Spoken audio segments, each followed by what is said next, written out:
worth it. We're trying to check if the cost, the time, the burden on people is worth, is the juice worth the squeeze, as Coach talked about, right? And if not, like there might be other things you should spend that resource on. There might be other things that you should spend your time on, and there might be other things that your residents should just be doing rather than.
Hi, Laura.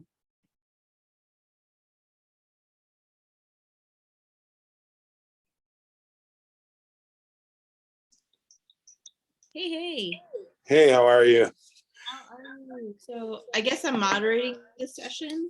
Okay, yep, perfect. I was just assuming that. I was trying to look for my list to see, and all right, bear with me here because I'm doing this off of iPad, and okay, hold on, there we go. I think I'm good. I'm really relieved we're all on Zoom now for this too. Yeah, it's Juno is like a hot mess. I don't know. Yeah. Well said. Why are we not just using what we know? I don't know. But okay, so I wasn't sure if we were using Juno. There we go. I went to the training session and I was like, I'm confused. I don't know. Oh God, yeah, this is okay. I can't. Jeez. All right, this is gonna be a disaster. Wow. All right, anyway. Hi. Hi. Yeah, okay. It's just us. It's not a disaster yet. It's not a disaster for 20 more minutes. All right, let me give you co-host privileges. Let me see if I can figure that out. Yes. All right, cool. And I don't know who this person is that just came in. Let me see where I can. All right. But is someone going to be with me, like letting people in from the waiting room and stuff like that, or? I hope so. You're not sticking around? Oh, okay. Yeah. Let me see if. Do we have an MSA? I can't even find it on here to see. Maybe that is the MSA. I'm not sure. All right, hold on. How do I get to your participants? I'm getting some water. He's right back. Okay, I just made you a co-host as well. Awesome. Okay, so I did figure that out. Okay. Oh, Ben, I'm so glad you're here. Oh, Ben, okay. I'm so glad you're here. There we go. Ben? He's coming on now. Okay. And I'm going to make him a co-host as well. Sure.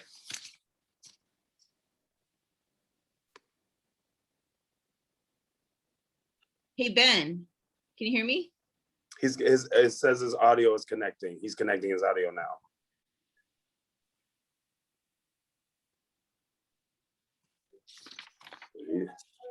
He's having as much challenges as I am.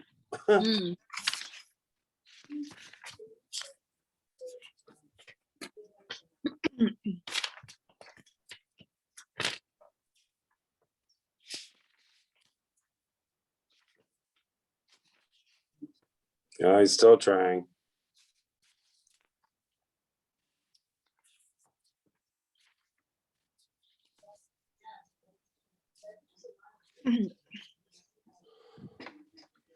See how long this is on.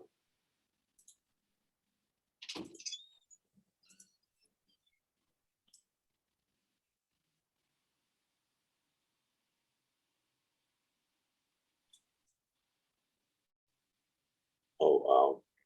Oh, yeah, he's having some issues with his audio, it looks like. Okay.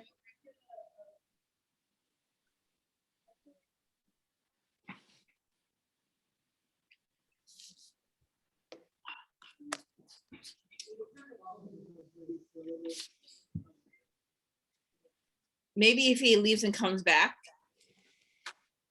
What do you think? Yeah, I can take him out and then have him come back in. Let me see if I can. Oh, it's a check mark with. There he connected goes. Yep, to- he's good now. Yeah. Okay. Hey, Ben. Yes. There he is. All right. What's happening, Hey, man? all right. Ben, I'm Laura. I'm going to be moderating your session. I'm so glad you're here because I want to make sure I pronounce your last name correctly. Okay. Sounds good. It's How's it pronounced? Inti. Enti. Yes. Got it. Yeah. All right. Are you guys on Central Time or East Coast time? I'm on East Coast time. Okay. But the actual Zoom is going to be on Central. I see. Okay. Yep. All right. That's So you're what. good. You got 20 minutes. You got in early. You're good to go. Okay. And then All the right. order is still the same as we have it. Of I think the time that I have on mine says 5 o'clock, but that's on Central. 5 o'clock. That's 6 here. I have 4 to 5:20. Oh, okay. Okay. So okay. But maybe, So but they're Ben, it looks like you are on from 5 to 5:12. there you go. Thank you, Laura. Okay. I was just gonna say, I know there seems to be a bunch of them. It looks like there's like 5, I guess. Yes. Okay. So, but it's Okay. not an exact science. So, if someone starts late or, whatever. Okay. So Ben, do you have a question you want me to ask you in that 2-minute Q&A? No. So I know that's always a nerve-wracking part of the whole thing. Oh no. Right, so I'm just offering you now. Well, it's just us. You can just. No. I'm totally. I mean, fine. please Yeah. the question. I'll do it. Yeah. No, I'm okay with any question that arises from that. I was trying to see if, because I had the time difference a little bit changed, to see if I can go a little bit earlier than my time. Is that something? I don't think so, because I think some people will be looking out for your talk. Okay. And they'll be mad if they show up and it's someone else. So I'm That's trying right. to keep Okay. everyone on schedule. Okay. So we're trying to do 10 minutes and 2 minutes of questions. Okay. Just trying to keep everyone on track. Because I think like people even you don't know will be like, this is a very cool topic. So, and they'll tune in at 5 p.m. Central. And if you're not there, they'll be sad. So, Okay. For Okay. that. That So, just to give you a heads up, I was going to ask you, like, what is the main factor that you would have done to improve your sensitivity for NLs? Was that like number of scans, didactic time, or comfort level with AI software? What do you think was the main contributing factor? Probably the size of the study itself, and then the amount of positivity that we had from the test itself. So I think that would have probably, if it was much larger, you'd probably capture the true sensitivity, but the specificity was where we that it would probably be. It's like, okay, did you like it?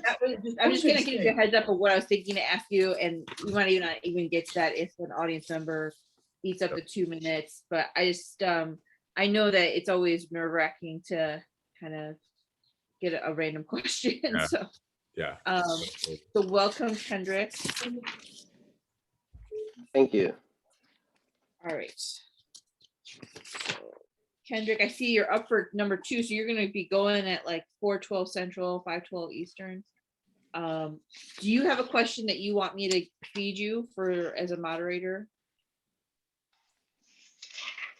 Let's see.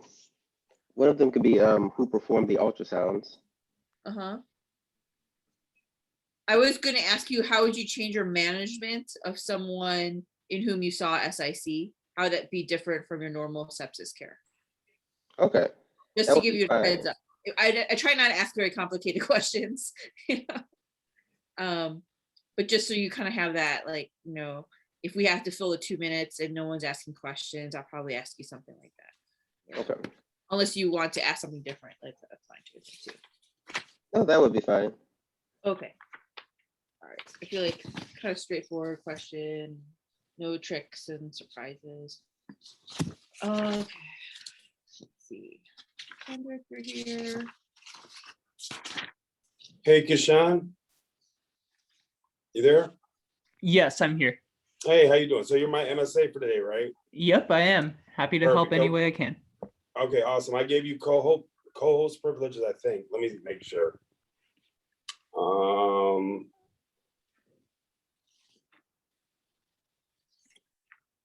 I did. Perfect. All right, so if you're gonna just assist letting people in, Yeah, we'll do. and Laura is the but you're the are you here for the entire time, Laura? Yes, I'm moderating. Awesome.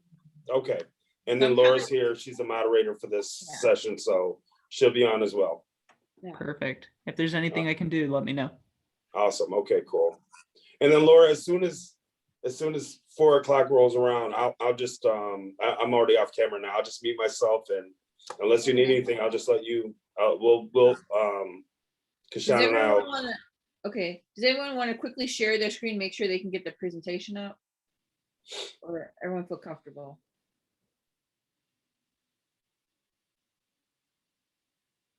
I'd like to share my screen. Okay, just to make sure, because I like this morning I couldn't share screen and it was like really stressing me out.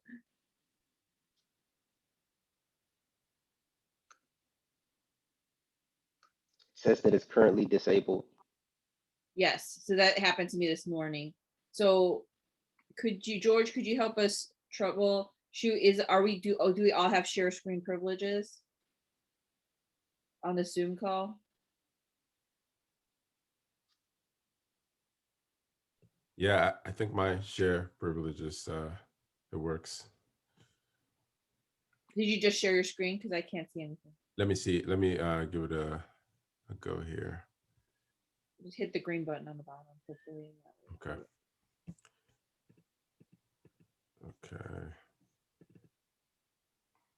Perfect. You're fine. Okay, Ben. Now, let's see. Kendrick, are you okay? No, I'm still unable to share my screen. Okay. Oh wait, I can share it now. There it is. Okay.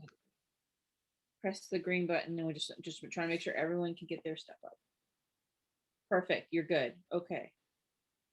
Great, Kendrick. Okay. I think you guys are good to go. Try very hard to stay on time. It's 10 minutes and then 2 minutes for questions. And if you know, it maybe you have no questions if you're, you know, you're long. We'll just try to keep on the schedule. Try to give you super easy questions, nothing too scary.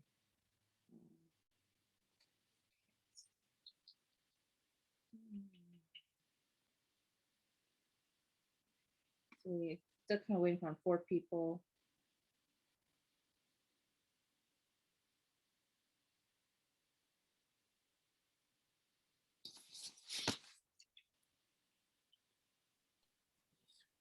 Kishan, am I pronouncing your name right? Yes, you are. Okay, perfect. All right, so you know what I realized? I think what we have to do is make everybody who needs to present, which is everybody, I think, a co-host, or else they won't be able to. Yeah, because they need to share their screens. Exactly.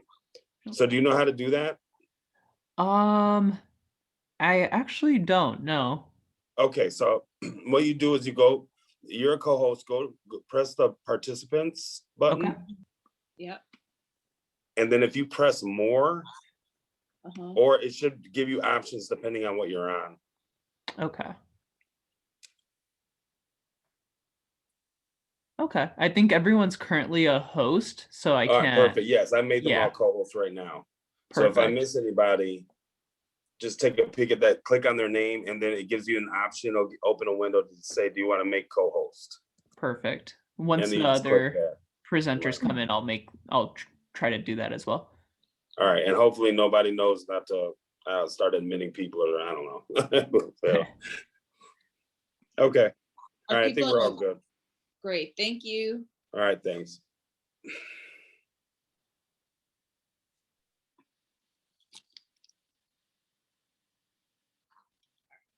So Kishan, you're managing our waiting room and admitting people. And then Yes. I'll just introduce people, like, here's your title, here's your like name kind of thing. Perfect. Yeah, I'm not seeing anyone joining just yet, but I'm keeping an eye on it. Alright.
Laura, is it okay if I excuse myself after my presentation? 100%.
Elliot, welcome.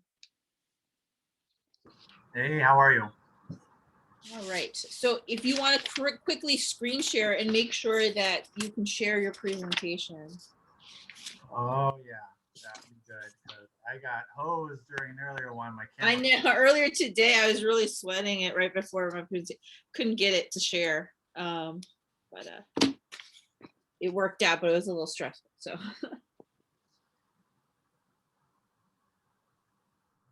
And then Elliot, after each abstract thing, there's a 2-minute question period. Is there any question you want me to ask you to feed you if there are no audience questions? No, it's in my head. How's my screen look? We see it. You're good. Okay. Oh, right. Look at that. Works for once. Mhm.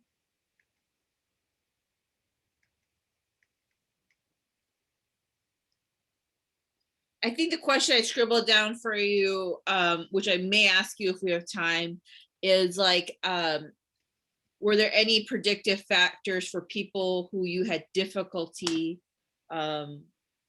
placing the TEE? Oh, got you. All right. Well, that's good. I can have some time to think about that one.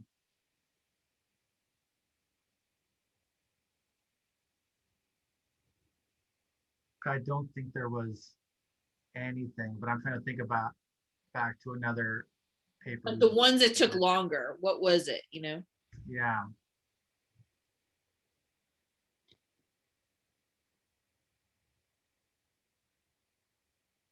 Yeah, I think the longest one may have been a resident doing it.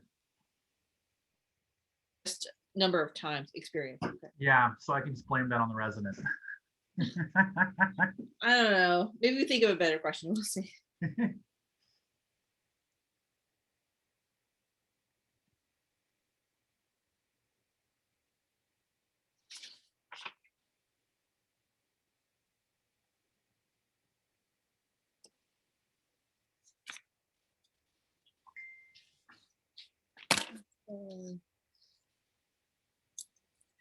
So you're good. There.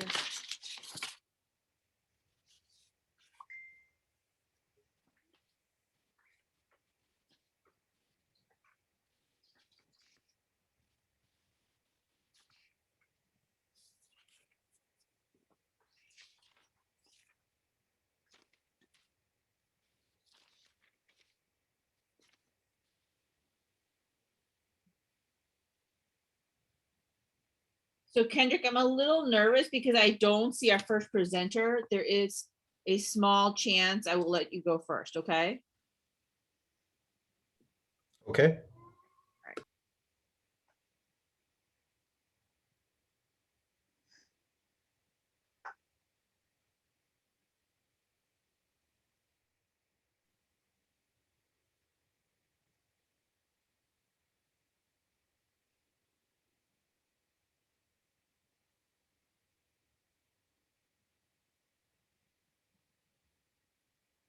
Welcome, Greg.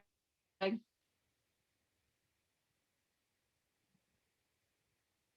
then while you're presenting, do you want to enable your videos for each speaker?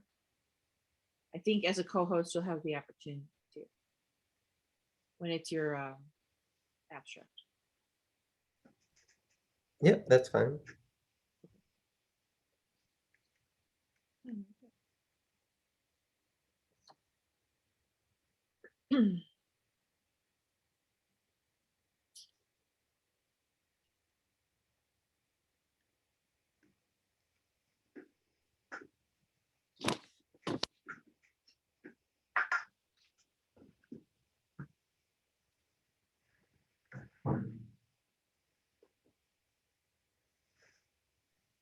Laura, do you have an actual list of all the presenters?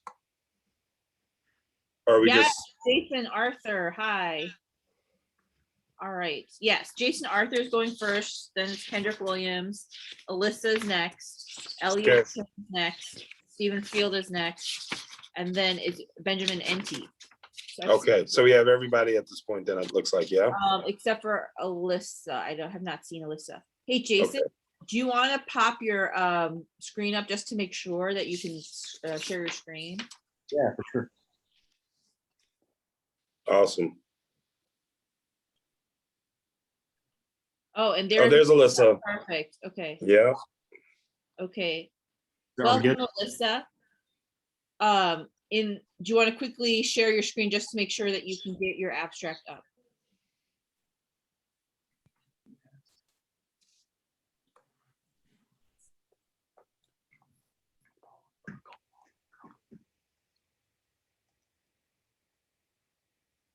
Oh, it's good to see everyone's faces.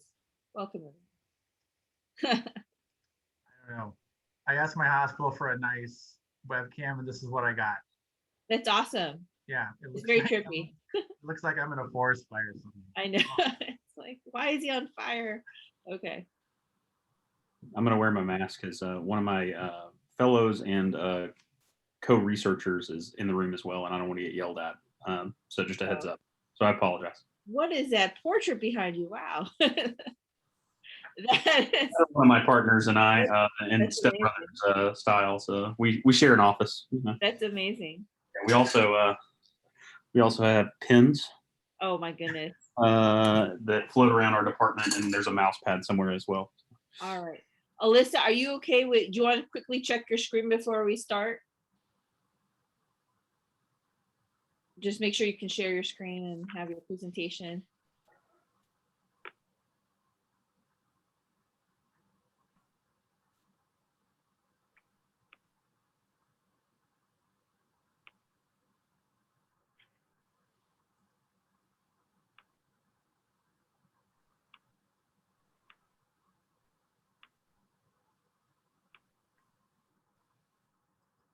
Looks good? All right. All right. Okay. So we're going to go back to you, Jason, because you're the first presenter. No pressure, right? Yeah, no pressure. It'll all be over soon. All right. Laura, you just let me know when you want me to rock and roll, and we'll take it away. Okay.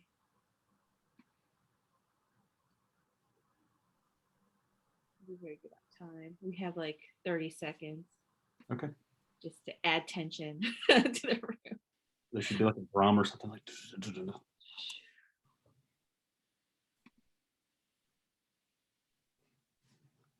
Okay, I can't take it anymore. I'm going to start a minute early. Okay.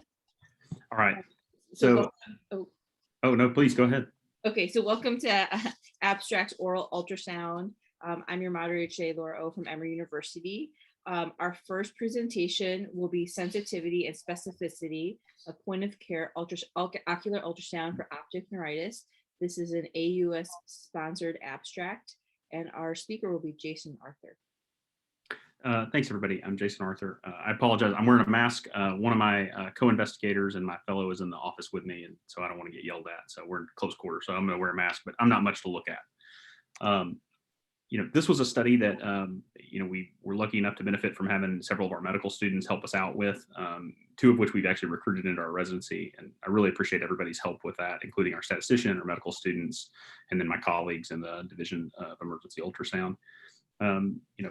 For those of you that don't know, optic neuritis is a pretty rare disease. It happens in about 1 to 5 in 100,000 people per year.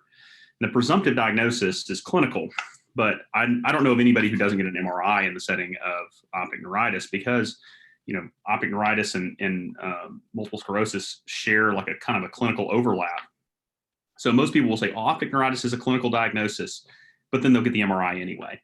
And so our question was, is there a way for us to use point of care ultrasound to help, kind of increase or decrease the likelihood of that? And some of that emerged from us writing a case report up about this, where we used optic ultrasound to find some kind of unique findings on the optic nerve. And looking about it looks like other folks had looked a little bit into this, and we realized there's not a very robust set of information about the potential test characteristics of ocular ultrasound for optic neuritis. So this study's goal was to try and give us some kind of prelim estimate test characteristics so that we could potentially do sample size calculation to figure out, hey, how big of a study are we really going to need to drill down on how good or bad of a test this is? And then to kind of see if we can drill down a little bit on the problems along the way that might be hurdles that we could address in terms of going into a larger study. So this was a preliminary study or a hypothesis generating study with the aim of looking further into this in the future. So it wasn't, by design, wasn't built to answer the question, but was designed to kind of find the small questions that we can adjust and make it more successful going forward. Sorry. So what we did was we went through our ultrasound imaging repository from May 1st, 2015 to February 1st, 2020, which was about when we started doing our QPath. And so we do 100% imaging QA. We have a very robust system here at Arkansas. And so, we have a really great QPath system. We're like, hey, we can probably leverage this. And what we did was we identified all of those cases where somebody underwent a point of care ocular ultrasound in our emergency department with images saved in QPath. And then we cross-referenced those to radiology, PACS, for cases where they either went an MRI brain or an MRI of the orbits or both, and said, we need a gold standard and we need a comparison piece. And so that gives us both. And so if they had had both of those things, then our research assistants performed a chart review, and they went through and they looked at the clinician's notes saying, hey, was there a documented concern for optic neuritis by either the emergency physician, the neurologist, the ophthalmologist, and the neuro-ophthalmologist, somewhere in their notes. Now, we didn't limit it to before the MRI or before the ultrasound. And in part, that was because we understand that, hey, documentation lags, especially when you're busy. I think that's just kind of the reality of practice of medicine in the 21st century. So what our research assistants did was they then extracted age, gender, dates of service, and the indications if there an indication if there was a concern that was documented for potential optic neuritis. So in other words, that clinical concern. And then once we had that set of subjects, one of our investigators, Dr. Russ, my fellow, blinded the ultrasound images for us so that we weren't privy to those, hey, this was a study I did or this was a study you did. He blinded them so we couldn't see names, dates of service, things like that. And then we took 3 fellowship trained emergency ultrasound faculty, myself, Dr. Lewis, and Dr. Sneed, and we each independently reviewed the ultrasound images and clips for each subject and the entire available images and clips.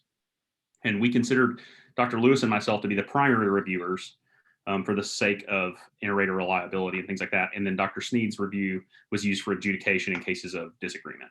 And so each of us reviewed the clips and images, and we looked for optic disc elevation, increased optic nerve sheath diameter, increased optic nerve diameter, and then the measurements of both the optic nerve and the optic sheath diameter.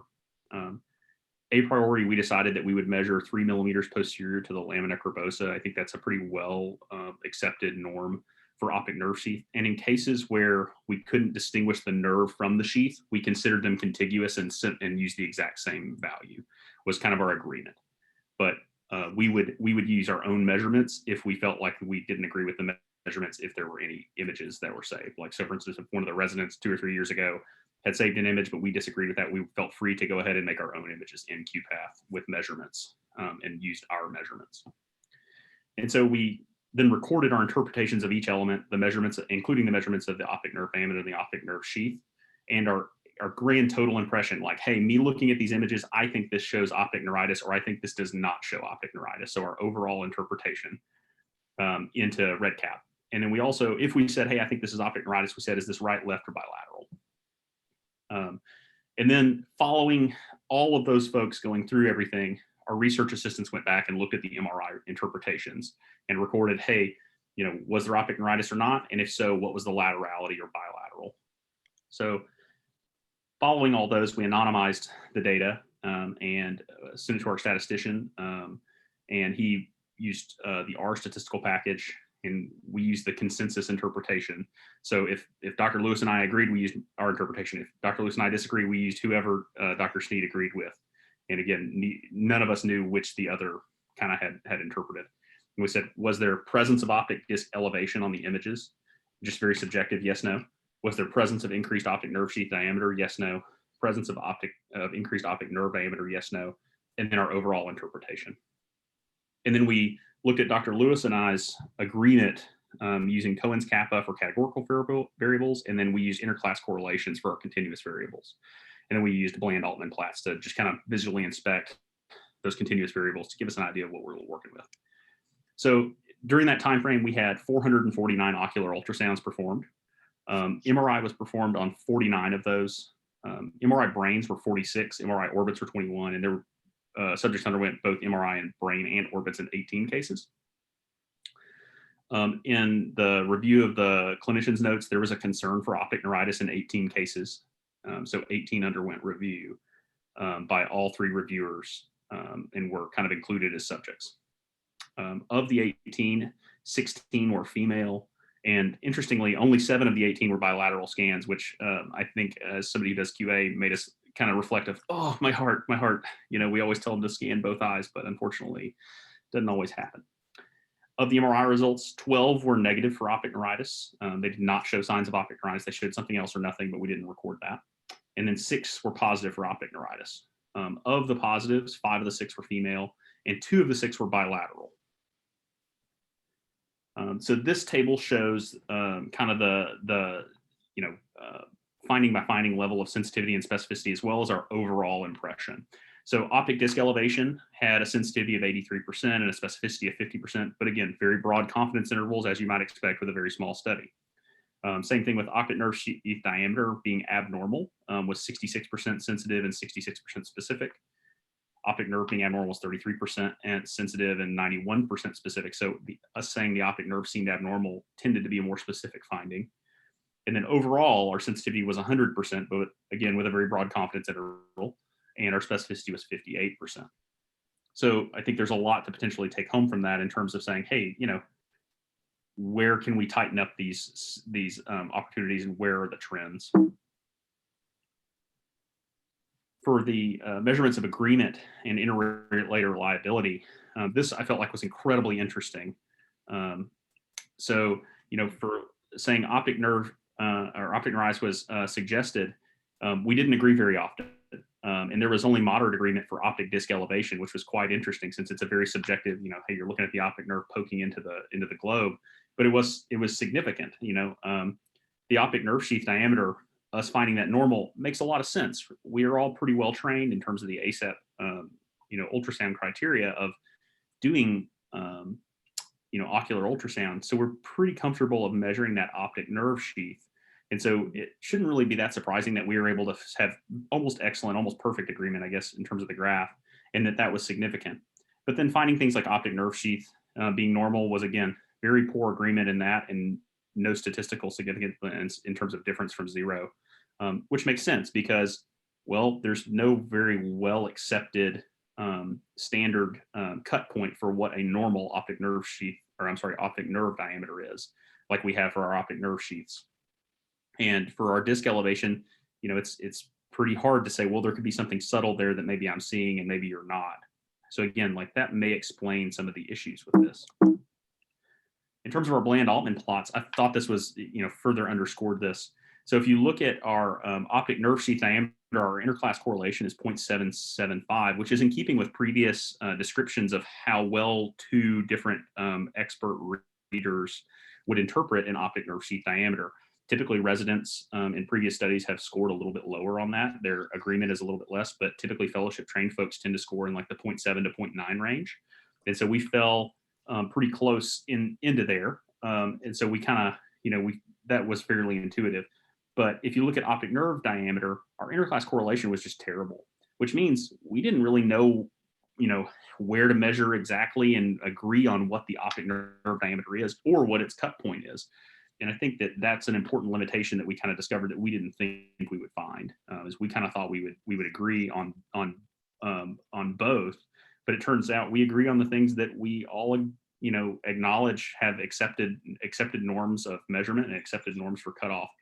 But those things that don't, well, it's kind of the Wild West. So the limitations on this study. Well, it's a retrospective study. The design of the study is definitely makes this a very high pretest probability because these are people who obviously there's a documented concern for optic neuritis. They underwent an optic ultrasound and they underwent MRIs. They underwent the definitive testing. So the probability of disease is much higher than the general population. So if anything, this biases us towards being more sensitive at the cost of specificity. The absence of bilateral ultrasounds in every case, I think, is a major issue because obviously, if we saw one, you know, relatively normal eye and the other eye seemed abnormal compared to the other one, then that might kind of push us one way or the other. The absence of consistent gain settings can contribute to what's known as the blooming artifact, and where it can make it very difficult to measure things. I think that's something that we have to acknowledge as a potential hurdle that we'd have to address in future research, because obviously if your gain's at 100% and I'm measuring optic nerve sheath at 100% gain, it's going to be different than if it's at 30% gain. So having a standard kind of gain setting can potentially help tighten up that agreement. And then again, the absence of well-accepted norms for some measurements, things like optic nerve diameter, optic disc elevations, things like that. I think that makes it very, very difficult to standardize our interpretation of those images. And then interpretation by fellowship trained emergency physicians may not be generalizable to the regular population. We know that there's pretty good data out there on fellowship trained folks, tend to be, very consistent in their measurement of optic nerve sheath diameter, and that folks who are residency trained are slightly less consistent. And so there's, this is, has to be taken with a grain of salt, because these were in theory expert users. So if we took, folks who had less experience in this, it may not be as good. But the conclusion is this is a preliminary study. I think it's been successful in giving us some idea of the potential hurdles and giving us some preliminary test characteristics to work with, so that we can look into further research of the utility of point-of-care ultrasound for identifying this rare but important disease. All right, nice job, Jason. So it looks like you have some great preliminary data that can help shape a larger trial. So in the interest of time, I'm going to go on to the next abstract, but if anyone has a question, please put in the chat box. And I think, Jason, if you wouldn't mind answering the chat question so we can keep on time. Absolutely. The second abstract is sepsis-induced cardiomyopathy diagnosed in the emergency department is associated with increased mortality. This was an AUS-sponsored abstract, and Kendrick Williams will present.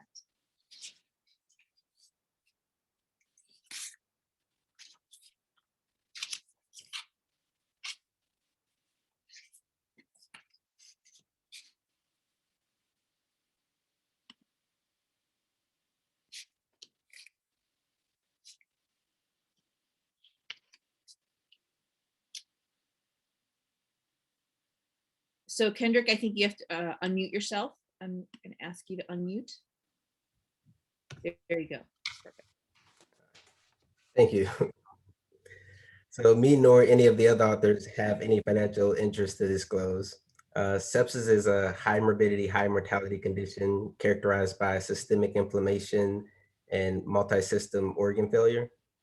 It accounts for 6% of hospitalizations for hospital admits in the United States, and it can have mortality rates as high as 15%.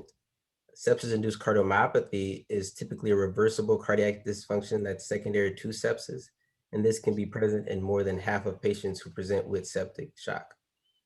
It's currently unknown if this can be detected early in a patient's course in the emergency department using focused cardiac ultrasound.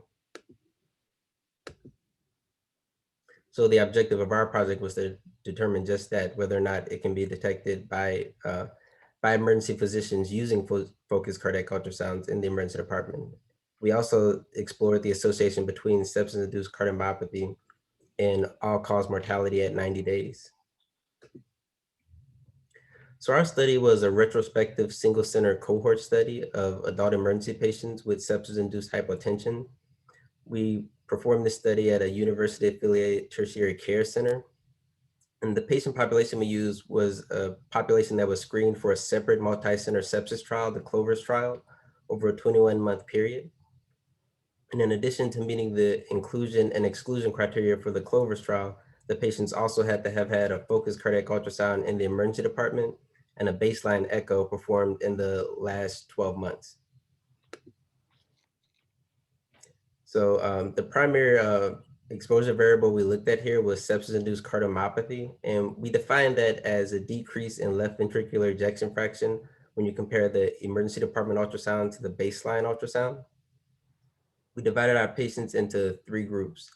The normal ejection fraction group, this group had a normal left ventricular ejection fraction both on the emergency department echo and on the baseline echo. The sepsis-induced cardiomyopathy group, this group had a normal ejection fraction on the baseline echo, but was found to have a reduced ejection fraction when they were echoed in the emergency department. And then the third group was the decreased ejection fraction group. And for this group, they had both a reduced ejection fraction on both the emergency department echo, and on their baseline echo. Our primary outcome variable was the prevalence of sepsis-induced cardiomyopathy in our cohort. Secondarily, we also compared the different groups in relationship to 90-day mortality, in-hospital mortality, hospital length of stay, ICU length of stay, IV fluids received, use of vasopressors, and the use of mechanical ventilation. We used multiple logistic regressions in RStudio to do the comparisons. So this is our patient enrollment diagram. During the 21-month period, there were over 127,000 emergency department encounters. And after applying our exclusion and inclusion criteria and the Clover's trial criteria, only 763 of those encounters were still eligible. After that, we excluded anyone who didn't have a baseline echo performed in the last 12 months. We also excluded anyone who didn't get an ultrasound in the emergency department. We found that there were 8 repeat emergency department encounters, and for those specific encounters, we chose to use the first encounter inside of our study. After that, the total enrolled patient cohort numbered 110. Of those patients, 9 had sepsis-induced cardiomyopathy, 89 of them were in the normal ejection fraction group, and 12 were in the decreased ejection fraction group. So when we looked at our patient data, we found that those with sepsis-induced cardiomyopathy and those with a prior decreased ejection fraction tended to be older than patients in the normal ejection fraction group. But all 3 of our groups were similar in terms of gender, BMI, Charlson score, SOFA score, and the time it took to get an echo.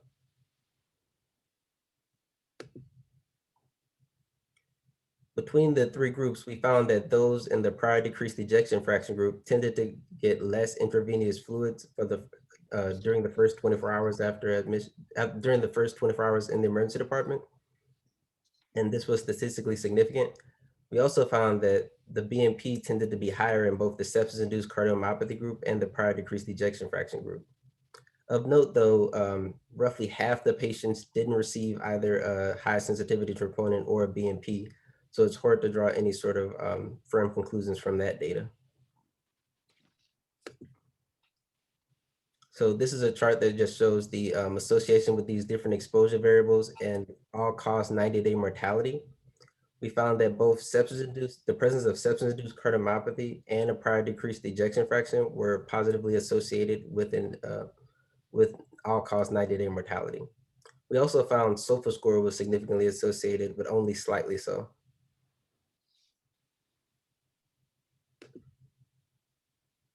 So 8.1% of those, 8.1% of those in our cohort had evidence of sepsis-induced cardiomyopathy. And this is lower than some of the past studies that have been done, but those studies were all conducted in ICU patients, and fewer patients in our cohort actually ended up in the ICU. We also found that an association did exist between sepsis-induced cardiomyopathy and an increase in 90-day all-cause mortality. Previous studies have shown, some of the previous studies have shown this association, some previous studies have shown no association. We think that that's most likely related to the time that the echo was performed and the specific parameters that the echoes were looking at. In our specific study, we chose to control for baseline echoes, and that had not been done before our study. So our study had several limitations, one of the biggest one being the retrospective design. Given the nature of the study, it's hard to draw any sort of firm conclusion about the relationships. We also, another limitation was that not all patients who received a cardiac echo in the emergency department had a baseline echo, and not all patients who had a baseline echo received an echo in the emergency department. So this led to a selection bias.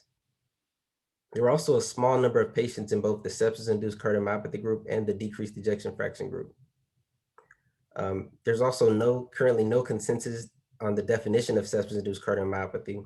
In our particular study, we chose to use a decrease in left ventricular ejection fraction. The final patient diagnosis of sepsis is also something that could be a limit to our study. It's possible that not all patients had sepsis, but our patient database was from the Clover's trial, which were clinical experts evaluated each patient to determine if they had sepsis. Also, all of our discharge diagnoses were sepsis. And lastly, we're unable to control for the different treatment variables that went into each individual patient. So in conclusion, our results suggest that sepsis-induced cardiomyopathy can be detected by emergency medicine physicians with focused cardiac ultrasound. Sepsis-induced cardiomyopathy may indicate worse prognosis as well. So in the future, we'd suggest in future studies looking at the different echocardiographic parameters that are most likely to predict poor outcomes in sepsis and whether or not these can be measured with focused cardiac ultrasound. So a great study would be looking prospectively at a patient who presented to the emergency department, getting a cardiac echo, and then as they're progressing, after admission, as they're progressing through their hospital course, periodically getting echoes to see how they're changing over time. All right, thank you for your time. Here's my contact information if you have any additional questions. Thank you, Kendrick, for your talk. Is there any question from the audience regarding SIC? You can type in your question into the chat or ask to unmute, either way. May I ask a question? Mhm. When was the focused cardiac, or was there any sense as to when the ED focused cardiac ultrasounds were done in relation to the time fluids were administered? And I asked that question because I'm thinking about the hyperdynamic heart and how a volume down patient may not look like they have a reduced EF until they've been volume resuscitated. I'm sorry, can you repeat that question? I couldn't. So any sense as to when the ED ultrasounds were done in relation to when the patients received their volume resuscitation?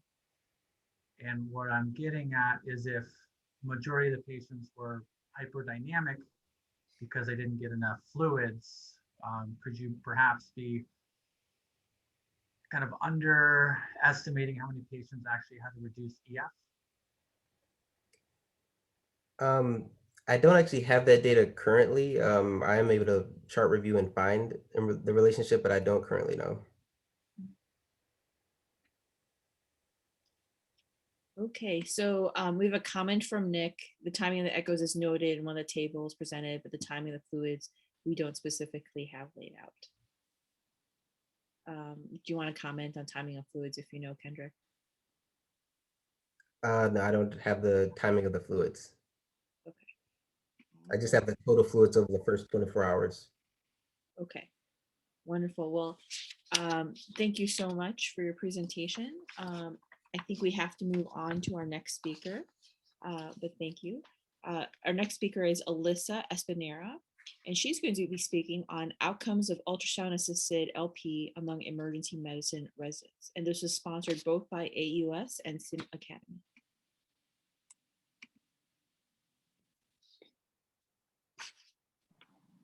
Hey guys, my name's Alyssa. I'm a fourth-year resident at LSU in New Orleans. So I'm going to be talking about a study that we completed in our emergency room looking at ultrasound-assisted LPs among emergency medicine residents. So I have no financial disclosures. So role of ultrasound, the reason we kind of looked into doing this study was because, like probably many of you, our patients are not always the easiest to palpate landmarks on. We have a lot of patients who have had past surgeries. We also have a lot of patients who aren't the easiest to actually feel their bones. So that's kind of what prompted us to look into this topic. I'm going to touch very briefly on sort of the technique that we used and how we ended up actually teaching this to our residents. And then I'll sort of go through how we laid out the study itself. So this is a two-step technique. Probably most of you are sort of familiar with this or have at least seen this before. But essentially you're going to use either a curvilinear probe or a longitudinal probe or a linear probe. And you're going to essentially line it up longitudinally. And this is going to allow you to identify your interspinous space where you're going to insert your needle. You're going to make a mark here, giving you the different spaces, L3, L4, and L4, L5 here. You're able to identify the sacrum to sort of outline where your spaces are. just another picture from one of our studies. Then you're going to actually identify the midline. So you're going to actually identify the spinous process. Once you've done this, which you can see here by this bone shadow. So once you've done this, you're able to connect the two lines to give you essentially a target to go for. So you can do this in two different locations. That way you have two different targets to go for when you do your lumbar puncture. So this is the ultrasound assisted technique, not truly ultrasound guided. So you're basically making your mark, developing your sort of having an X on the patient where you're going to go with your needle attempt, but you're not actually guiding the needle in under ultrasound guidance. So for our study design, so what we wanted to do is we wanted to see if we could teach residents first years through fourth years in what is for everyone involved was a novel technique using a 1-hour simulation session. So we taught them the technique using a presentation, kind of going over what I just told you a little bit more in depth, and then also having them practice finding the landmarks on each other, and then the actual lumbar puncture, of course, they were using dummies for that. So for our study, what we did is we basically randomized patients to either a landmark traditional method of just palpating landmarks, doing a lumbar puncture, or to ultrasound guided or ultrasound assisted rather. We included all patients who are greater than 18, and then anybody who had a lumbar puncture indicated by their history and exam findings. We excluded pregnant patients, patients who had known brain metastases, coagulopathy, cellulitis, or refusal. So basically anybody that you wouldn't want to do an LP on in the first place. So this is just kind of what just continuing our study design. So this is what our kit looked like. Essentially, we had an envelope, an unmarked envelope on the outside of our procedure kit. When you opened it up, it would tell you if you were doing ultrasound assisted or landmark. And then we had them fill out sort of these different questions about the patient, who was performing the ultrasound or who was performing the procedure, and some other questions that we'll get into here. Data was then collected by either myself or my co-investigators. We also had a medical student who was helping us with this project. So these are the different characteristics that we looked at specifically. We looked at age, BMI, mental status.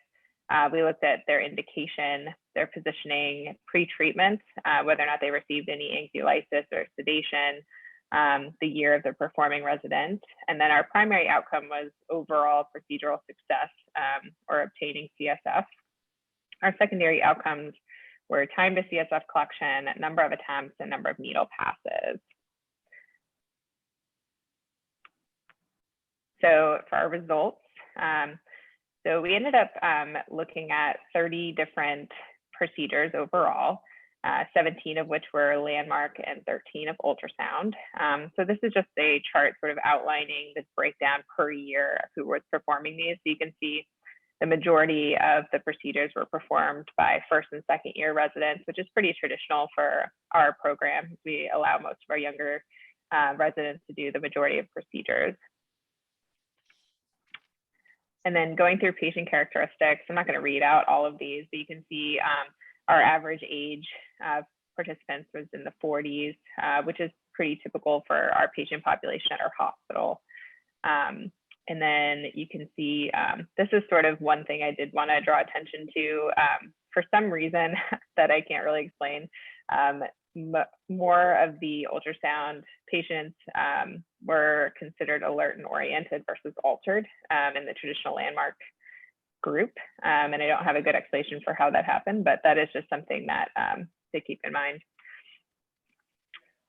Going through the procedure, there were really no major sort of differences between the two groups here. And then one thing I wanted to mention too is another procedure characteristic was we wanted to assess how often the residents felt that they were able to actually identify landmarks by ultrasound, and 92% said that they were successful in identifying these landmarks. So this is sort of the major results slide. So looking at procedural success overall. So overall, with both groups, he had 67% were successful.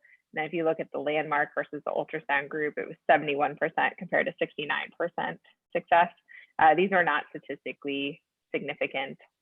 Time to CSF collection, however, you can see a pretty dramatic difference in the landmark versus the ultrasound assisted group, with ultrasound assisted taking far less time to perform the procedure. And then similarly with number of attempts, which we defined as every time that the needle was removed entirely from the skin and reinserted in a different, either a different location or a same location, but complete removal, versus passes, which would be redirecting your needle. So you can see here that the number of attempts was not statistically significant, but was trended to be less, and the number of passes is significantly less in the ultrasound group. So some of the limitations, very small numbers. There were a lot of variability in the patients, as I was mentioning previously, namely the mental status was was very different between the two groups. We were unable to track how the procedures were timed. We explained repeatedly to residents and to the faculty about how we wanted the timing to occur, which is we wanted to start the clock as soon as the resident was basically sitting, preparing to insert the needle. So we did not include in the time the prep of getting the ultrasound in the room, the gel, like pen marking. It was actually starting the procedure was the time that we included. And then there was incomplete documentation for several of them, which obviously could have changed our results as well. So in conclusion, I think there are two things that I think the study was helpful for understanding. One is that you can teach people fairly quickly how to do a new procedure, and that most people, 92%, were able to identify landmarks and felt that they were confidently able to do that after only an hour and a half teaching session. The second thing is that we did, though we didn't see that overall there was more success using the ultrasound, we did see that the time and the number of attempts and passes were significantly different. And I think that has a lot to do with patient comfort. Also, as you know, in the emergency room, taking 20-30 minutes to do a procedure can be very challenging logistically.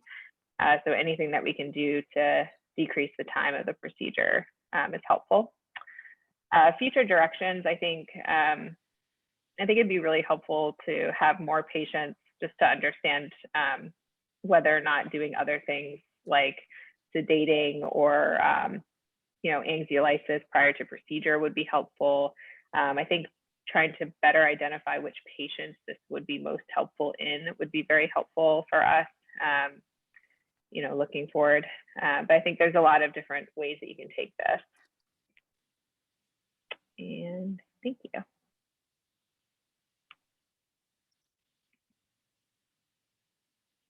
Great talk, Alyssa. Thank you so much for sharing that. Certainly, when I've started to use that technique, it's made the LP a lot simpler.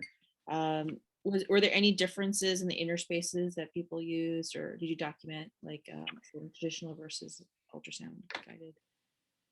Yeah, we didn't document. You mean as far as like whether they used L304 or L4?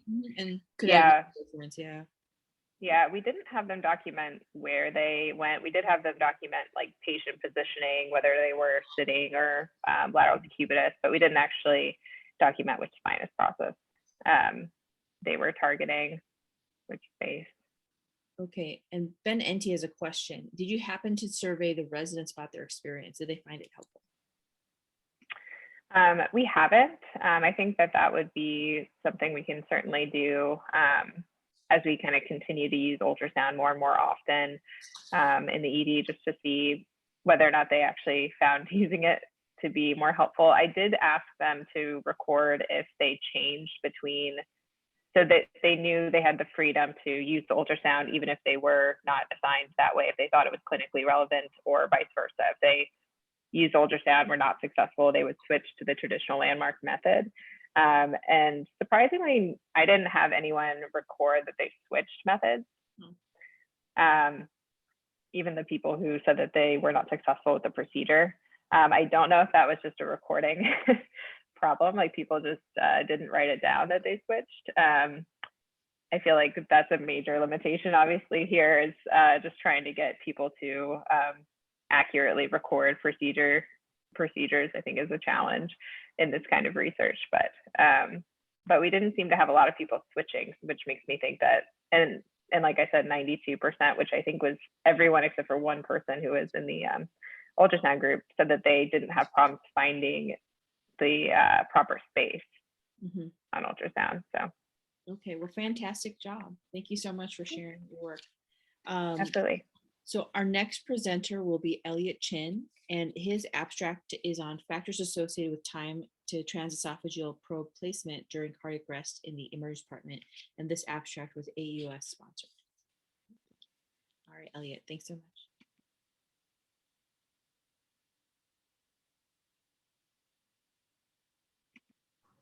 All right, my slides visible? I see you, Elliot. All right, well, let me fix that because the slides are cooler than me. How about now? We cool now? We're good. All right, let me move this out of the way. All right, good afternoon. My name is Dr. Elliot Chin, and I'm a research fellow at Hennepin County Medical Center. And today I will be presenting factors associated with time to transesophageal probe placement during cardiac arrest in the ED. I have no relevant financial disclosures.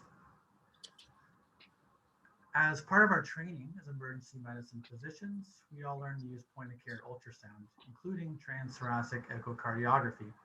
For many of us, including me as you see here, this training starts in medical school.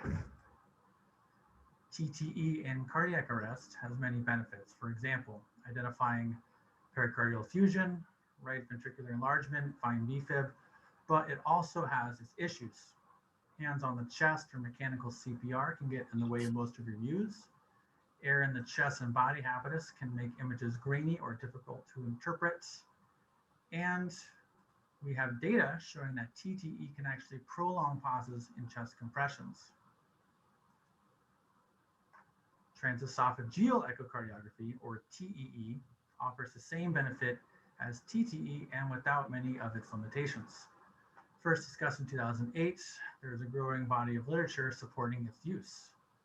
We know it can identify pathology, decrease pulse checks, and offer improved use compared to TTE. However, most of the TEEs performed in this literature were done by those with advanced ultrasound training, and to our knowledge, there is no data on how long it takes to obtain these images and how they were being obtained. I did a talk earlier today talking about Hennepin County's implementation of a TE program. Don't expect everybody went to that, that's cool. I will briefly review it. TEE was first used at Hennepin County in 2014, and in 2017, it was mandated that all faculty become credentialed. So right off the bat, we have 40 providers. We call it FTE because we limit to 4 views: mid-esophageal 4-chamber, long axis, transgastric, and cable. 557 TEEs in 42 months. Sorry, there's a typo here, so we do a lot of it. And 75% of these were done by non-ultrasound trained faculty. Part of our credentialing process was having a quality improvement database, which has been maintained since inception. So now for some research questions. How long does it take to place a TE probe and obtain a clinically useful image in cardiac arrest cases? And what factors are associated with time to TEE images? This is a secondary analysis of 2 other ongoing projects. The first of which is an ongoing QI database, which collects data points for basic demographics, indications for TEE probe placement, when the probe was placed in proximity to ROSC, etc. The second data source was from an ongoing research project studying the effect of TEE placement on pulse check duration. It compared pulse check duration on the last 100 cardiac arrest cases before TE and the first 100 cases after TE was implemented. That study was accomplished via video review that extracted a number of data points. The most pertinent for this study are whether or not a procedure was performed, the timing in its relation to TEE, and the time from TE placement in the mouth to acquisition of clinically interpretable images. Inclusion criteria, where the subject had to be 18 or older, had cardiac arrest, and a TE image was obtained. Exclusion criteria were interruptions due to procedures, which would arbitrarily delay the time it took between placement of the probe in the mouth and the image. For example, defibrillator pad placement, cardioversion, rolling of patients, something that had nothing to do with actually getting the image. The primary outcome was defined as the time from when a clinically interpretable TE image was available minus the time the probe first entered the patient's mouth. If several attempts were made, we picked the time of the first attempt, not the second or third, but from the very, very first attempt. Verbal confirmation of a TE image or the image showing on video review were used to confirm the time of image acquisition. We assumed a priori that these factors may be associated with time to TE placement, and they were candidate variables for our multivariable analysis. Advanced ultrasound training, which at our institution means they are either fellowship trained or have had many, many years teaching and publishing in ultrasound research, which was before the implementation of the ultrasound fellowship. Total attempts, blind versus laryngoscope assisted, switching as if you had to go from blind to laryngoscope assisted, and if it was active decompressions or not. Because this was the first 100 after TE credentialing, it was not yet universal in its use, and only 72 had attempted TEE placement.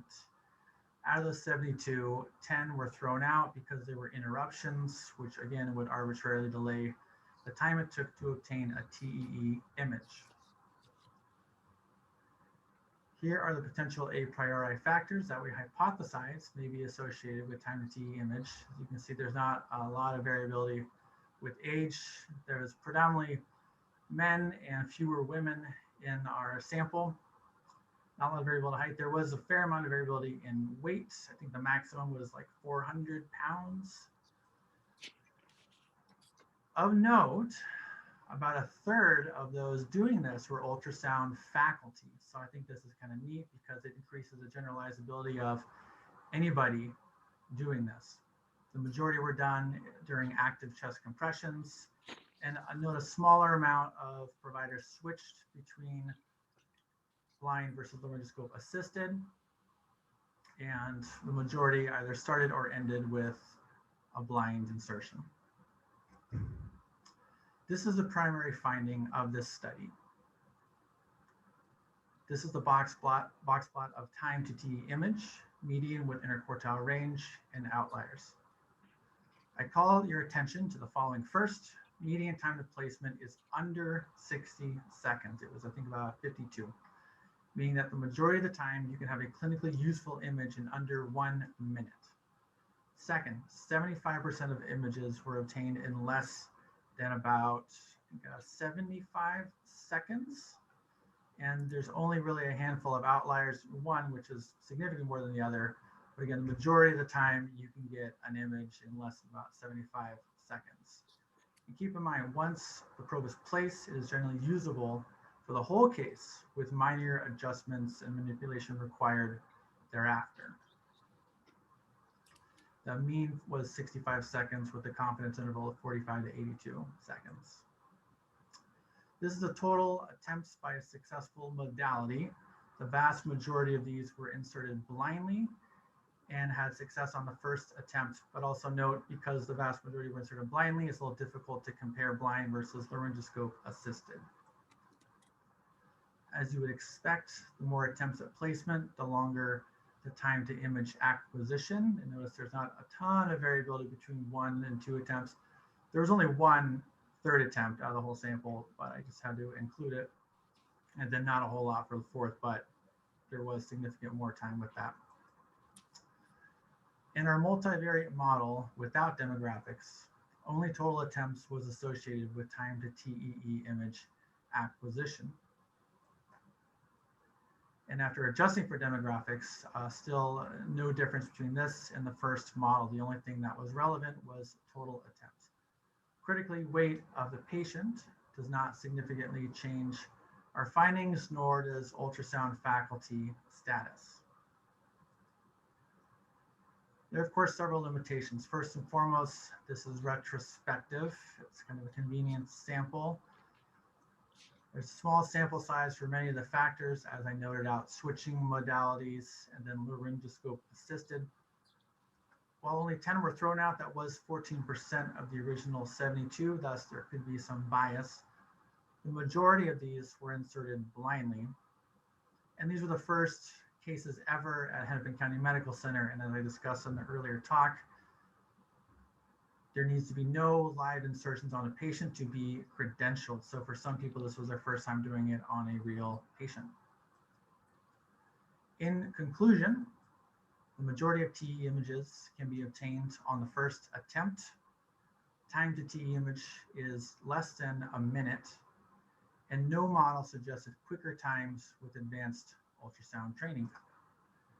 And with that, I can take any questions. Thank you.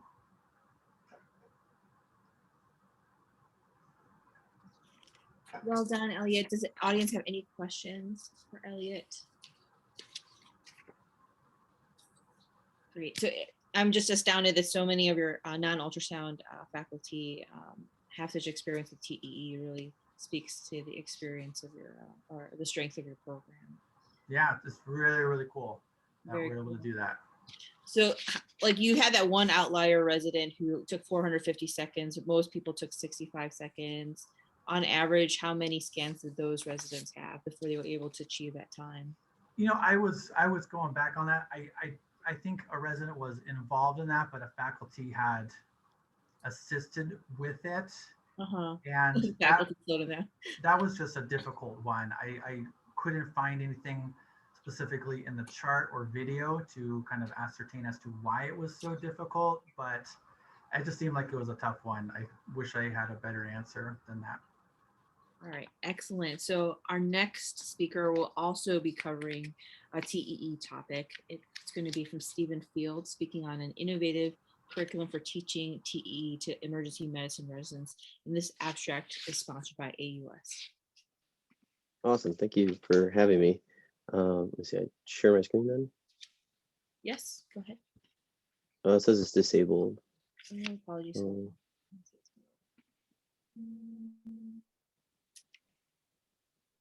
Great. No.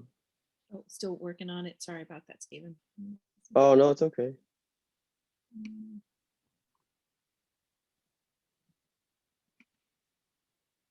I wonder if our Kashan, can you help us with that? Yeah, let me try to see what's going on.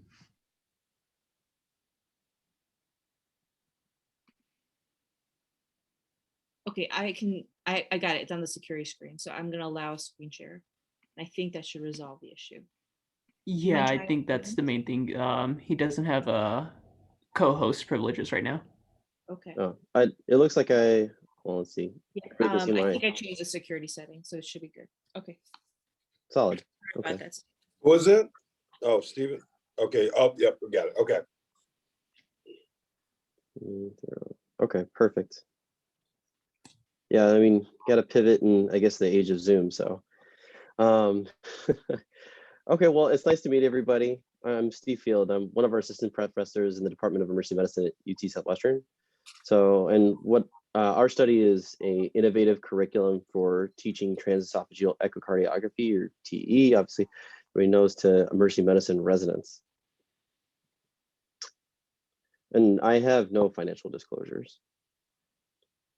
So, as everybody knows, cardiac arrest patients are just among some of the sickest patients that come through our doors, and transthoracic echo is essential to some of the intracardiac arrest management changes that we can make.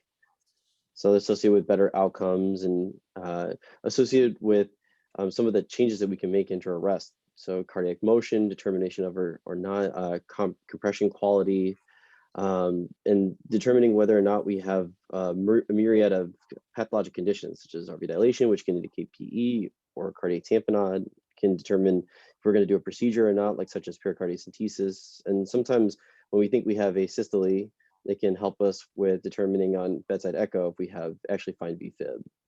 In some cases, it can tell us if we actually have an aortic dissection. But unfortunately, it's not all roses. TTE is limited. And so by air and ribs, bowel gas, body habitus. And unfortunately, those pauses or those limitations can create interest pauses, which can, during our pulse checks, we can actually decrease our coronary perfusion pressure. So the nice thing is that we can change our practice, we can pivot a little bit, and TE can really help change the game a bit. You can hang it on an IV probe, you can insert the probe into the patient's esophagus, and we don't have to have, obviously, interruptions. When we place the TE probe, we can hang it on an IV pole, and then we can obviously maintain it within the arrest the entire time. So, but throughout CPR, maintaining quality of compressions, through defibrillation, through procedures, through it all. And it can kind of become a continuous monitor for CPR quality. And this is really with less than 1% risk of complications from some of the cardiology and anesthesiology literature. So obviously, these two things are very different. What we're probably most used to doing is transthoracic echocardiography. So putting it on the patient's chest. And unfortunately, CPR, whether that be with a Lucas device or with an actual person, that can be very limiting. There's only so much real estate on the patient's chest wall. And the patient on the left, with a TE probe, you can place it and you don't have to worry about that. And obviously, everybody's a bit different, but sometimes TE is pretty limited by air scatter, among other things. And you can see the beautiful mid-esophageal four-chamber image on the left, which is wholly different from some of the images that we get on TTE. So what we asked was, could we potentially implement a flipped classroom curriculum to teach our residents TEE? Because there's a lot of resources out there. Some of it's expensive, other it takes time away from from typical resident education. And so we asked ourselves could we implement kind of a shorter curriculum with 1 hour pre-coursework online, and then we implemented a 20-minute lecture the day of, and then we had 45 minutes hands-on time. And we used our sim center with we have a 3D system TE simulator, which is what we utilized for this study. And then so on day one, the residents were expected to complete some pre-coursework. So like I said, about an hour videos, and then they were supposed to complete a pre-test. So then they went through a 20-minute lecture on that day. They rolled right into 45 minutes of hands-on time, and they got 2 practice attempts, and then they rolled right into 5 TE time tests. So, and they had to score over 80% on our rubric. And then at the end of that week, they got the post-test. And then we did 3 other tests. So days 2, 3, and 4 on weeks 2, 4, and 8. They got retested about 5 to 7 times, which was a total of 25 total scans. And then at the end of the 8th week, they got a post-test. And so the 4 views that they had to obtain, which is pretty typical for emergency medicine, which is the mid-esophageal 4-chamber view. They did a mid-esophageal long axis. We had them obtain the transgastric short and a bicable view, which translates pretty well to our TTE views that they learn on their intern rotation. And then during each individual performance, there were TEE credentialed ultrasound faculty who was proctoring each resident. And there was 1 resident who was testing each time. And then we had a medical student present to time the performance. And then they were taking pictures of each clip to review at a later date to ensure quality. And this is the rubric that we used for each resident. So not only were they assured to get each view, but we tried to make some safety checks along the way. So for instance, bringing the probe back to neutral, so that we could translate some of these things into kind of a real clinical setting, in the future. And we took about 10% of those scans, or the performances rather, were videotaped. And then they were graded independently by 2 of our TE credentialed ultrasound faculty. And from this, we calculated a kappa's coefficient to demonstrate inter-rater reliability. And this is really supposed to establish validity to the rubric that we used. And then we used a subset of the actual images that we took, the TEE images. They were reviewed by a emergency medicine critical care trained TEE expert. And we used our like 5-point scale that we had been using for QA purposes that's ACEP validated and endorsed. So we had 21 residents go through our curriculum, and pre-test scores were 52%. So at the end of the 8th week, our post-test scores were 92%. So they made a pretty appreciable change from an academic standpoint. The mean TEE scores using our 10-point rubric after session 1 was 9.4, after session 4 was 9.7. And then our mean time to complete each scan decreased substantially. So after the first session was 118 seconds to complete the 4 views. And then after session 4 was 57.1 seconds. And then the fastest time to completion that we had was a resident complete one in 28 seconds. So our kappa for the rubric was 1.0. And then our median score for the image acquisition review was 3. So, and as you can see, we have each individual session, the time to completion substantially decreased, which at the end was less than a minute. And so this was really important to us as it demonstrated that not only were the residents able to acquire the 4 images effectively, but also efficiently. So within a good amount of time, which is obviously really important for a cardiac arrest situation. So we concluded from the study was that EM residents with a brief training were able to learn 4 standard TEE views. And specifically, we thought the study was novel in the sense that it was teaching TE, but to resident physicians, but in a simulated setting. Obviously, there's some limitations. We had a low number of residents go through so 21. We'd like it to be more. We also, the scans that they were trying to obtain and interpret were all normal scans. So really, we would like to, and we have been in the works of creating another study where we'd have kind of cases that they would go through, they would determine pathology. And then the end result would be obviously implementing this in a real clinical setting and seeing if the curriculum could then translate to kind of the clinical setting. So, and obviously, you know, we see these patients all the time. So we really want to implement real meaningful change for kind of our patient population in the future here in Dallas. So, and that was the end. Thank you guys for having me so much. I appreciate it. Thank you, Stephen. Some impressive work at your shop. So while you were speaking, there was a question that came in through the chat. Andrew Lateplo wanted to ask, what was the online coursework that you required? We created a series of videos, basically. We created a lecture series, and then a series of videos. And then we had some foam ed that we kind of aggregated as well. So it all amounted to about an hour. Great. And then different POCUS applications have different learning curves. Did 25 still feel like the right number after you went through this study?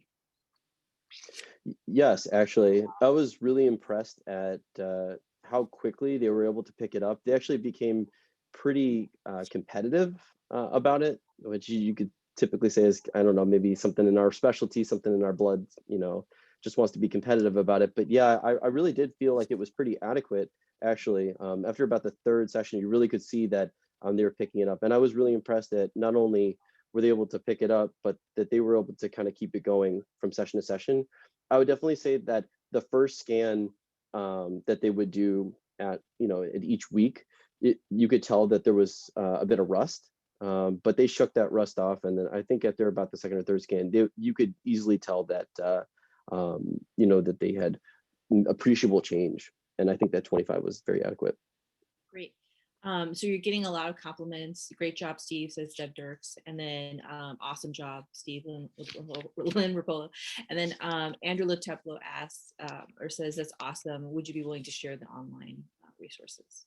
Or is it available online for others to use your talks? Yeah, I mean, if do you want me to share my email and people can, we can communicate? Be very happy to get. Yeah, let me hear. I'm going to share my email and people just can email me separately. Perfect. So I guess if you can put it in the chat, that would be great.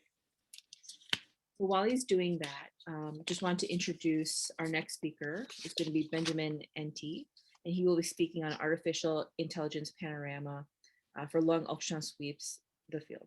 a pilot study of novice learners, and this was also sponsored by AEUS.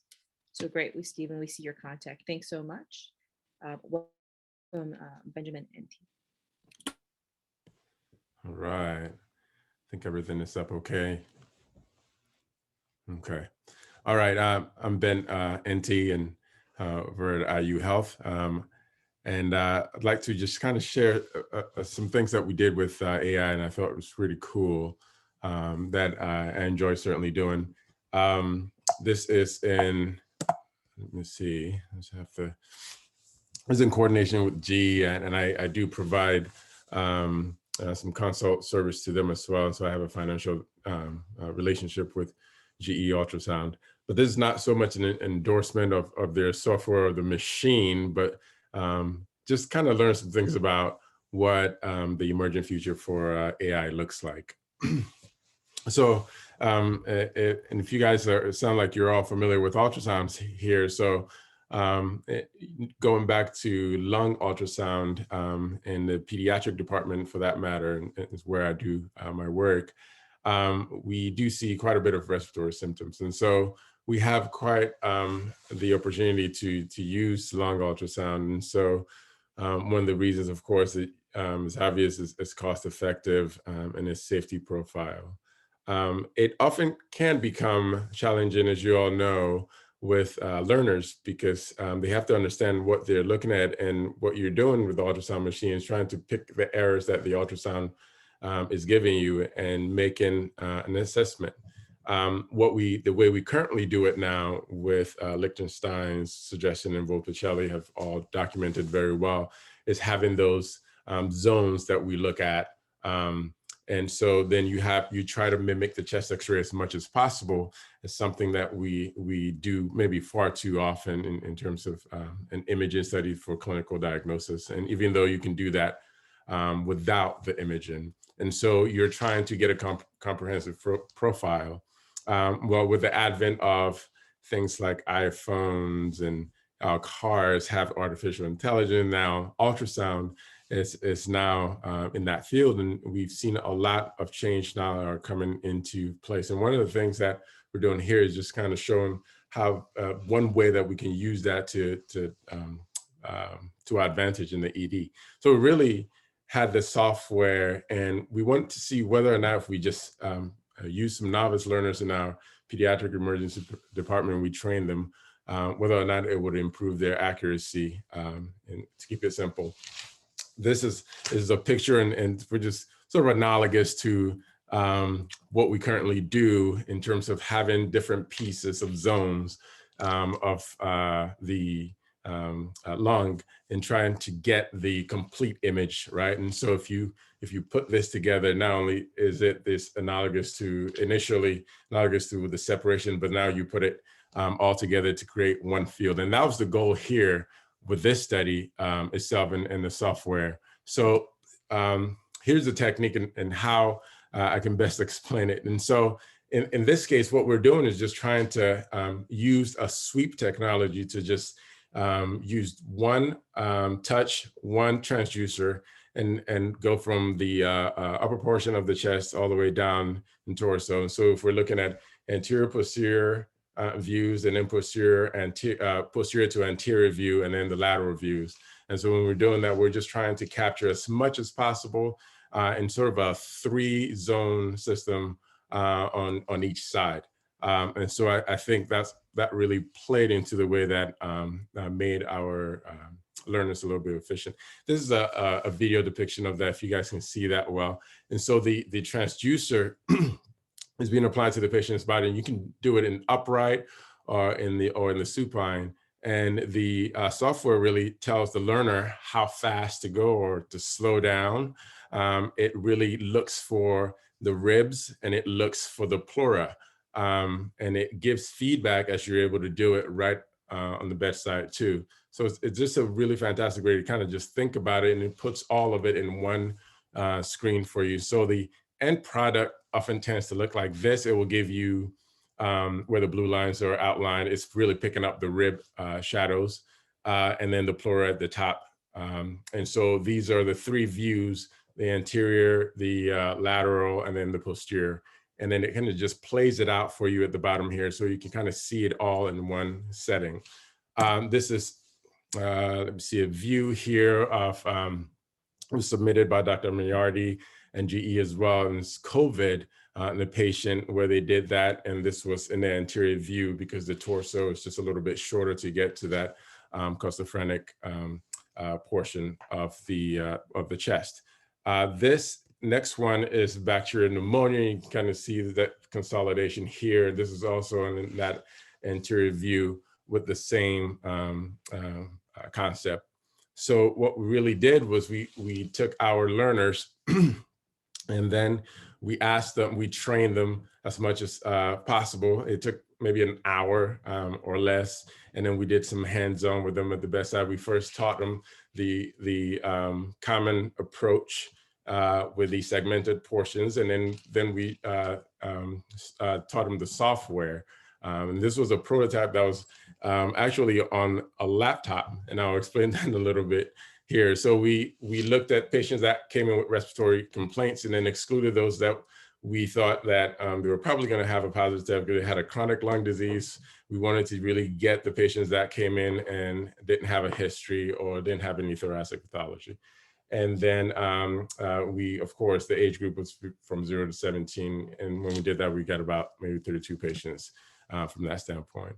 The machine, because it was a prototype on a laptop, initially had to connect it to the ultrasound machine. We have a Zanari mind array. And then we uploaded into QPath and we blinded to experts, fellowship trained experts, to be able to review and give us an overview. And they were able to do image assessment, doing a Likert scale. Now I'll touch on that as well. And then they were able to QA each other's responses just to get an inter-rater reliability as well too. So these were our learners, and some had some prior experience with ultrasound, and a few of them didn't have any prior experience, and certainly their lung ultrasound scans were limited. And they did a good job, of course, with the patient population that we had. As you can see, I think the one that I wanted to point out was interesting to me was that they were scanning most of the patients that were 0 to a few months old to 5 years old. And so these were the patients, of course, if you're familiar with the PEACE patients, they're very squirmy, they move a lot. They don't cooperate with the exam, but they did a good job of scanning most of these patients. Their average age was about 5.53, and this is what their discharge diagnosis was, and it's what was common, like viral syndrome that you expect, acute URI. It's what the common thing that we see in the ED. There were a few that had pneumonia, and so it is quite a small study, and so you'll see that it had a little bit of effect on the results, but I think the whole theme is what we were going to really shoot for. Of the 7 learners mentioned, the amount of patients that they scanned on average, about maybe close to 5. What was interesting is that they were troubleshooting, and I had to be on the bedside with them, just kind of help them every now and then. I'll step out the room just to troubleshoot in case something occurred with the machine or the software being connected to the machine. And so in that time, it increased the time when they initially started to scan and the time they ended scan was about 10 minutes. If you look at the literature, what's interesting is that on average, when you do the 8-zone or 6-zone, whatever the case may be, the time really runs from 5 to 15 minutes. So even with this, we tend to have a good time. Later on, what it wasn't part of the study, we had GE send us the sort of the close end product where the software was embedded in the machine, and this was done in under 3 minutes with the few learners that we had come to the bedside and do it. And so it was fantastic in that sense. The sensitivity was about where we expected it, given that it was a smaller study. We had about 3 patients that really had pneumonia, and then the specificity and the accuracy were something that we thought that was reasonable in our results. The inter-rater reliability was good, and 80% in agreement on the assessment from our experts. And their rating here, so between the scale of 1 through 5, we grouped 1 to 2, was below average, 3 was average, and above average image was 4 to 5. Interestingly, there wasn't much change between that. The highest numbers were in the lateral approach, but when you survey the learners, they always like the posterior portion, just because oftentimes too the child was easily distracted while you were scanning his or her back. And so it's one of those, if you've ever been to PTD, sometimes you'll see the EKG leads, not the EKG lead, the monitor leads on their posterior portion of the torso. And so that's one thing that we tended to see, and they like that about the scan. So overall, we thought that this was a step in the right direction. They were able to acquire the images readily and easily. Once you taught them, it was just a sweep. They would just sweep all the way from top to bottom. It was quick and go to the next zone and be able to do that. The sensitivity was adequate. Of course, something that we need to do is just expand it a little bit more now that we know that the machine is, the software is on the machine. That makes it a little bit easier. And then the images that they got and the picture and the quality it was good enough. And so we're pleased with that. And we think that going forward, it could really augment and make things a little bit efficient and give you a better view entirely of your long ultrasound. Some of the limitation, of course, that includes maybe a little bit more of an N, the population size, to get a better characterization of how this would look, both in time and just the sensitivity and specificity of it, and see if we can even get closer to 100%. So the future consideration is just doing that, and also trying to just kind of enhance it and tweak it here and there going forward. But I was really excited about this, and that's most of my talk. And so, if I have any questions. Fantastic. So, okay, there's a comment from Andrew Lateplo. I'm sorry I missed the beginning, working clinically, but what software did you use to make the panoramic images? That is very cool. So that was that was the secret sauce, right? That was GE, and GE software that they developed. They actually had with some algorithms. So they created an algorithm for the software, and so it's able to then instruct you as you were scanning on the way, and it just really took the guesswork out. It identified the plural for you, and also now they have a prototype that can tell you what the B lines are and the B plus lines, so about a pathology as well. So it's pretty cool. All right. So I'm getting a 5-minute warning, but I'm going to try to run through the comments. No problem. So Andrew Lateplo says, got it on the machine. I like that. It's panoramic. That's cool. And then Elliot wants to know why children would you expect differences in adults? Is there a P's unknown? If so, does it play Baby Shark? Well, it's more, I wish it could. I think it's just because of where I worked, and that we found that the children would probably be more challenging than the adults that would just sit still for you to do it. We wanted to really get the challenge of one that's squirming, and it was easy where you just do one quick sweep and that was done. Kids tolerated that more than just moving the probe up and down, left and right, and trying to look at each of those zones separately. So that was a cool part of it. Yeah. Well, I want to say to all the presenters, you all did a wonderful job, and thanks for presenting your work and sharing it with us. And then thank you also to the audience for coming out to support. All right. So with that, I think I'm going to end the session. Thank you so much, all. Thank you. Okay, bye.